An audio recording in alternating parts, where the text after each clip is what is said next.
Hey everybody, Susan here with Pumpkin Hill Stampers. I have a Stampin' Show and Tell for you today, and we're doing another card with the Good Morning Magnolia stamp set and the Magnolia Lane Designer Series paper. Now this card is a little different. We are going to be using the Magnolia Lane large specialty cards and envelopes. So they're a Kraft card, and as you can see they've kind of got this silver rectangle on the front for embellishment. So you get a card, you get an envelope that matches, and an insert for that envelope, right? And if you didn't want to put the insert in your envelope, I know some of you are going to use that as Designer Series paper all on its own, but this is the way you get it. And you get 20 of these in a package. So that's kind of nice to have something a little bit different. Now they are a little bit different in size. They are not our standard 4 1/4 by 5 1/2. These are 6 1/4 by 4 1/4. So they're a little bit larger than our standard size, but sometimes it's fun to work in different sizes. So that's going to be our card base. Then we're going to use this fun die. Okay, this is mimicking one of the cards in the catalog on page 36, but we're going to mimic the die. We're going to use 3 different pieces of our Designer Series paper, and we're actually going to cover up that silver. We're going to make our own. I'm going to show you how I cut that last piece, so you know how I put it all together. So we'll do that on the big shop. So then, once we build our front, we are going to make a magnolia. Now what we're going to do is we're going to stamp on vellum. Okay, as you can see, this is kind of a light see-through magnolia flower here. So we're going to stamp, and then I'm going to show you how I etched the vellum. And then this one I colored with the blends, and then I put it on, and then we make our tag, and we are good to go. So let's go ahead and get stamping. So let me put this up here for a minute. Let me first show you how I cut these Designer Series paper panels. So I bring in the Big Shot. Let's see, I need my cutting plates. I put one down. So I have my DSP. Now I have this at 4 inches. I'm sure that's the way it's going. Yeah, 4 inches. I don't want my stripes going up and down. And here is that die. Now it's got a fun double edge that's going to emboss as I cut. So what I want to do is I want to line this up, the bottom straight edge with the straight edge of my cardstock. Okay, as close as I want to get there. And then I also want to center it left to right. Then I put my cutting plate down on top, and I just run that through, and just like that I have my fancy edged paper. Okay, so there's that.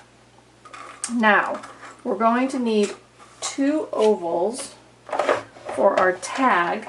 Before I cut them though, I want to stamp my words. So let's see, I have piece of mossy metal for the larger oval, and these are just our layering oval framelits. I'm going to use mossy meadow ink, and this one I'm going to stamp thanks,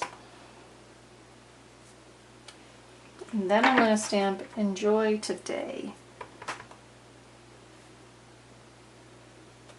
There we go. Alright, so there's the stamping on. That's the only stamping we're going to do with that, so I'm going to close that up. Alright, so now let's get our die cutting machine back, and we'll get these 2 pieces die cut with our ovals. So let's do them one at a time. So I've got my smaller oval that I'm going to do my sentiment with. I'm just going to center that on there. Put my cutting plate on top and run this through.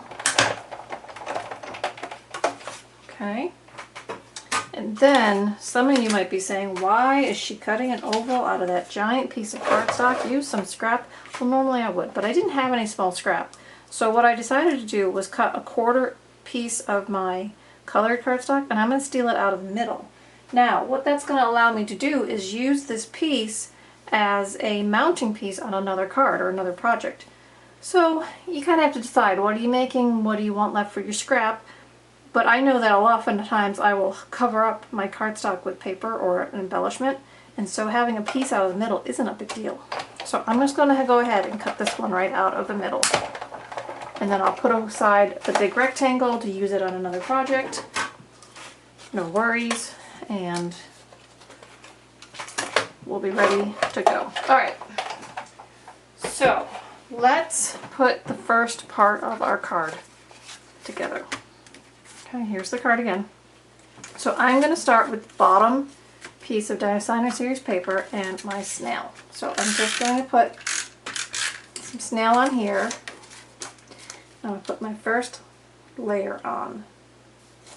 Then I'm going to add my second layer. Now in the catalog they use a vellum layer, which is fun, and it shows more of this through. I just decided I wanted to use 3 pieces of the different cardstock instead. Alright, so there's that. And then I'll put my biggest piece on the top,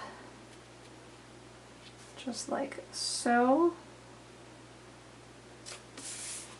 Alright, so there is that. Now, it looks like my piece is a little shorter than I was there, so I could do 2 things. I could try to lift it off and spread out my layers a little bit, which I don't think I'm going to have success with because I really pushed those down. Or when I'm all done, I can take it to my paper trim and just trim that down a little bit. So I'm not going to fuss over it. We're just going to keep going. Okay, so now I have a piece of vellum, and I would take my Memento ink and ink up this giant magnolia flower. Now, why am I using Memento, right? I'm using Memento because I might end up using my blends on it, and if I do, I want to make sure it's stamped in Memento. So I just ink this up. This is a 1/4 sheet of vellum. And I'm just going to stamp this down. Now if you have a hard time with these big blocks, that's exactly why you should use your Stamparatus, because you just put it on there and stamp and you're good to go. So when you stamp on vellum, you have to let it dry, right? Okay, so I'm going to let that one dry. I have another one set aside here that I've done ahead of time. Now what I'm going to do, is I'm going to etch my magnolia. So I have the foam from my die brush. I have my stylus from my scoring board. Here's my stamped image. I'm going to flip my stamped image over and I'm going to scratch the back of the vellum gently with my stylus. And so when I do that, you kind of have to practice as far as how much pressure you put on there. But if I just start scratching, and I'm going to try to scratch kind of each petal, just so there's a little bit of rhyme or reason. So I scratch it on the back side. So 1, it's going to change the vellum from this ghosty white to kind of a more prominent white. It's also going to lift it. So it's kind of like a dry emboss. So I'm going to do another one. Now, I have done this technique and had my stylus go right through my vellum. That's a little upsetting. Sometimes you can mask that with another embellishment on top. Sometimes you just have to start over. So don't get upset if you try this and find that you're not so successful. Try again, right? That's how we learn. Practice, practice. So you can see I was rubbing, right, pressing a little bit, lifting that up. And when you're finished, here is my magnolia. Now I personally like this very white magnolia, and then we can color our leaves. So let me go ahead and do that. So here is our magnolia. I am going to color the leaves. Now I chose to use Old Olive for these leaves instead of the Mossy Meadow. Mossy Meadow is the coordinating color for the cardstock, but Old Olive is also a coordinating color, complementary color to Mossy Meadow. So I wanted a little contrast between the paper and the flower. So I'm just painting now. Remember I stamped a Memento. I'm just painting the leaves with my blend, which is very well used.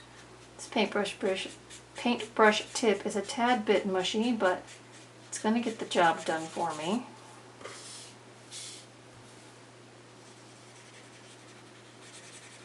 A couple more leaves.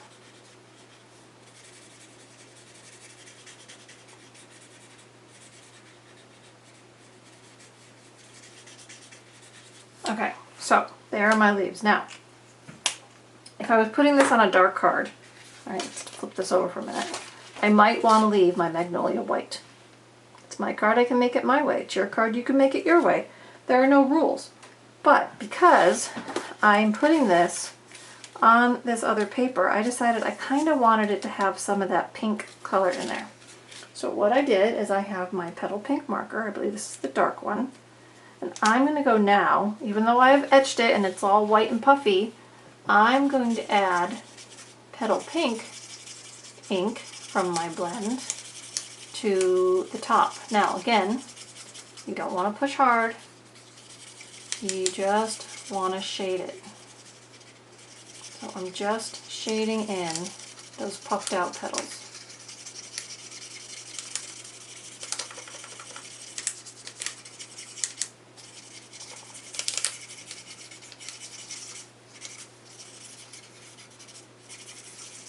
Okay, so now my Magnolia has a little bit of color. So let's go ahead and add that to our card. So I'm just going to take a glue dot, maybe two, and I'm going to put it on my stem. I'm going to come down the stem a little bit, add another one, and I'm just going to position this right about there. Okay, now that whole rest of that flower is loose.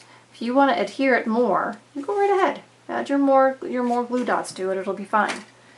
Now, very simple for the sentiment, right? Just two ovals, one larger than the other. I'm just going to snell the Whisper white one to the Mossy Meadow. The Mossy Meadow one is going to get a dimensional or two on the back to give it some lift. And then I just have to decide, do I want this high and not worry about this piece, or do I think I'm going to trim that down? I think I'm going to trim it down. So before I put that on, let me just bring in my paper trimmer.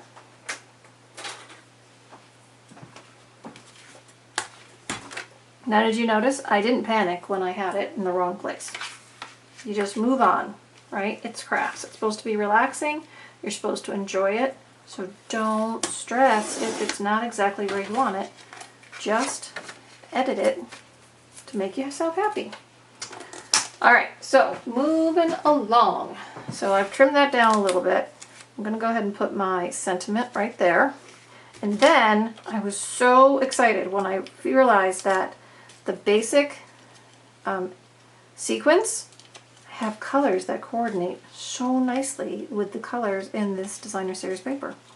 So I think I've used them on just about all the cards I've put together so far. So there you go. Now, for our envelope, you can add a little snail and adhere this into your envelope, or you can leave it loose, because I know there's going to be some of you who get these cards who are going to say, I want to use that piece on a card. I don't want to use it as a liner. That's fine too. So, just fold that over, give it a good crease, right? And then if you wanted to, and I think I'm going to take my memento and my little bud here. I'm going to go ahead and decorate the envelope on this one. So there we go. So just a little hint of what's inside, right? Okay, so there is our card. One slightly longer than the other one, but the same card.